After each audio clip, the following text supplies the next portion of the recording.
Good day to you, Ma'am and Sir. Thank you for giving me this opportunity to introduce myself.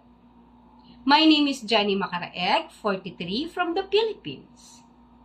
I am happily married and blessed with 3 children ages 17, 15, and 4 years old. 1 boy and 2 girls. My highest educational attainment was 3 years in college, taking up Bachelor of Elementary Education. My work experience overseas was in Kingdom Saudi Arabia for 2 years, year 2013 to 2015, as domestic helper. I served to the family member of 3, including Madam, Sir, and a newborn baby boy. My duties and responsibilities are housekeeping, cooking, washing and ironing clothes, and childcare. The reason for leaving is finished contract. My second work experience was in Hong Kong for 2 years, year 2021 to 2023.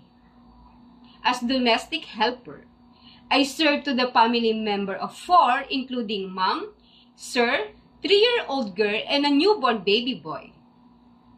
My duties and responsibilities are housekeeping, marketing, cooking, washing and ironing clothes, and childcare, including feeding, bathing, playing with them, reading storybooks with them, and giving an educational activities in their free time. The reason for leaving is finished contract. Mom and Sir, being a domestic helper is a huge responsibility. But I will assure you that your children are safe with me and the household chores are well done. I am trustworthy, hardworking, and God-fearing person. Mom and Sir, if you hire me, I will follow all the rules and regulations in your home. Thank you and have a nice day.